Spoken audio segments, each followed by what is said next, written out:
ഇന്ന് തന്നെ ഡൗൺലോഡ് ചെയ്യൂ. കാണൂ നിങ്ങളുടെ ഫേവറേറ്റ് ഷോസ്.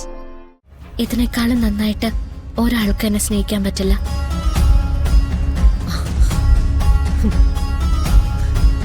ഏറ്റവും പ്രിയപ്പെട്ട കാര്യങ്ങൾ എപ്പോഴും എൻ്റെ അടുത്തുണ്ടാവണമെന്ന് ആഗ്രഹം. അതങ്ങനെ തന്നെ നിലനിർത്താൻ ഈശ്വരൻ അനുഗ്രഹിക്കട്ടെ.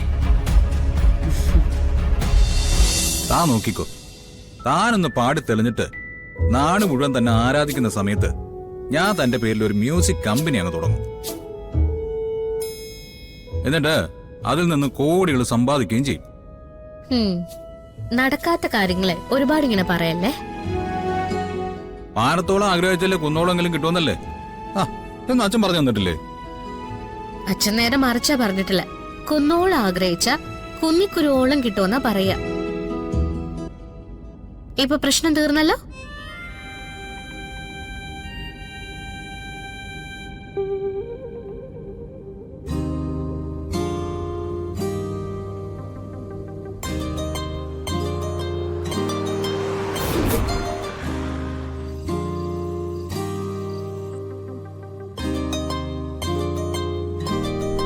മോളെ, ആ അമ്മേ,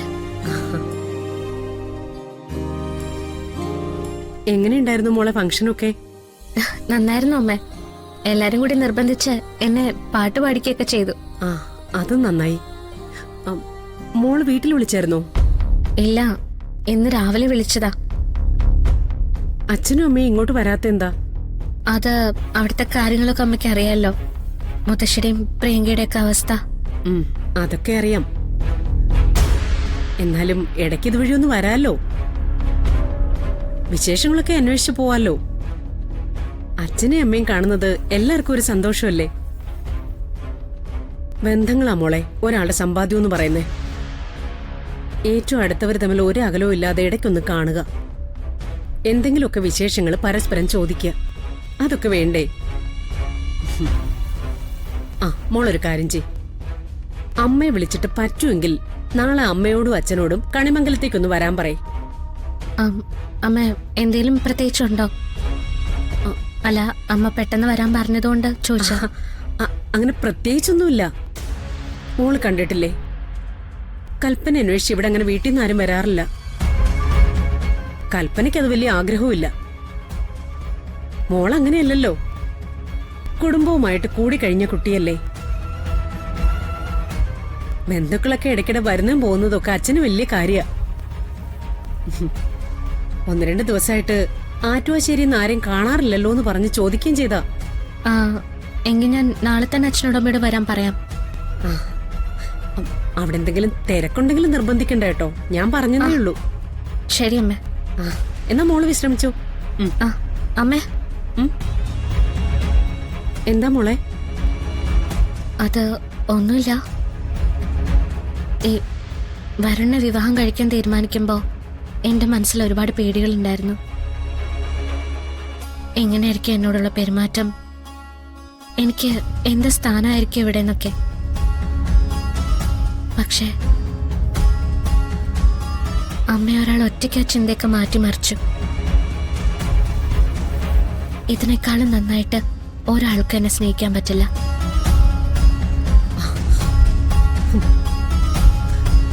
ഏറ്റവും പ്രിയപ്പെട്ട കാര്യങ്ങൾ എപ്പോഴും എൻ്റെ അടുത്തുണ്ടാവണമെന്ന് ആഗ്രഹം.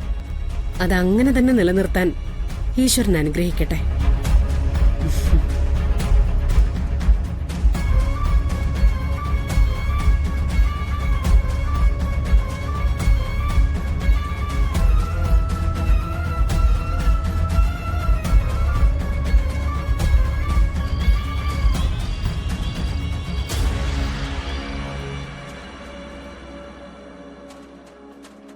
പ്രിയങ്കമോള് കഴിച്ചില്ല അല്ലേ?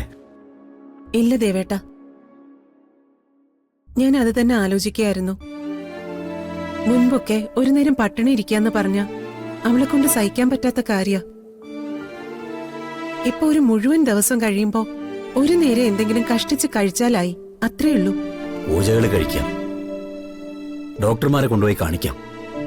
പക്ഷെ ഒന്നിനൊരു ഉറപ്പില്ലല്ലോ നമുക്ക്.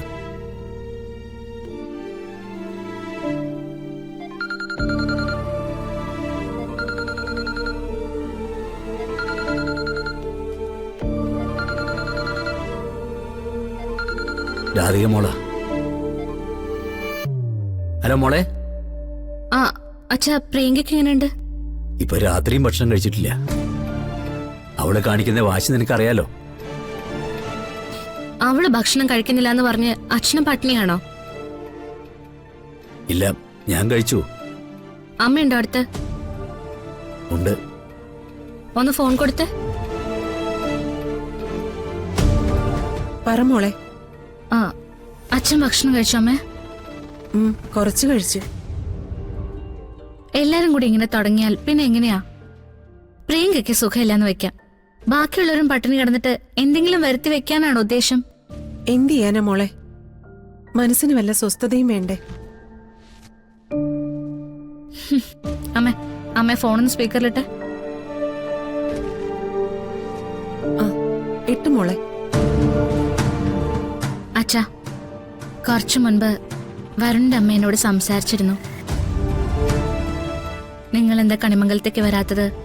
ബന്ധുക്കളാവുമ്പോ ഇടയ്ക്ക് വന്നും പോയൊക്കെ നിൽക്കണ്ടേന്ന് ചോദിച്ചു. വരണമെന്നൊക്കെ കരുതുന്നുണ്ട് മോളെ. പക്ഷേ ഏട്ടത്തിയുടെ കുടുംബത്തിൽ നിന്ന് ഇവിടെ ആരും വരാറില്ല. ഞാനും അങ്ങനെ ആയി പോയോന്നാ അച്ഛനും അമ്മയൊക്കെ കരുതുന്നത്. അച്ഛനും അമ്മയും കൂടി നാളെ ഇങ്ങോട്ടേക്കൊന്ന് വരാൻ പറ്റുമോ? അതിലെന്താ മോളെ, രാവിലത്തെ പൂജ കഴിഞ്ഞിട്ട് അച്ഛനും അമ്മയും കൂടി അങ്ങോട്ട് വരാം. അമ്മേ, അമ്മ കേൾക്കുന്നുണ്ടല്ലോ? ഉണ്ട് മോളെ. ഞങ്ങൾ എന്തായാലും നാളെ രാവിലെ വരാം. നീ പത്മിനിയോട് പറഞ്ഞോ? ആ ശരി, എന്നാല് നാളെ വന്നിട്ട് നമുക്കെല്ലാം വിശദമായിട്ട് സംസാരിക്കാം. ശരി. ആ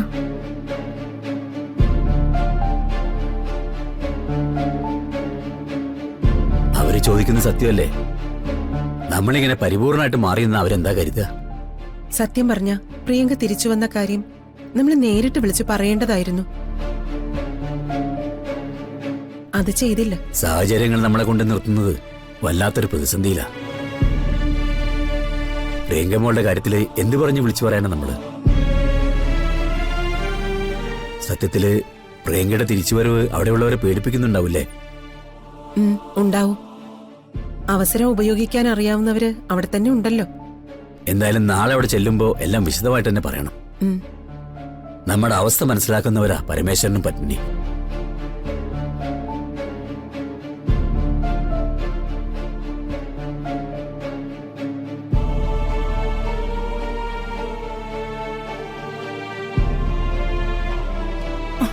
മുത്തശ്ശി എന്തായി ആലോചിക്കുന്നേ? ഒരു കാര്യം എത്ര ആലോചിച്ചിട്ടോ എനിക്ക് പിടികിട്ടുന്നില്ല മോളെ. എന്താ? ആ ഗൗതം ഒരു മാല കൊണ്ടു തന്നില്ലേ? ആ മാല യശോദയ്ക്ക് കൊടുക്കണം. യശോദയുടെ കഴുത്തിൽ ഉണ്ടാവണമെന്നും പറഞ്ഞു.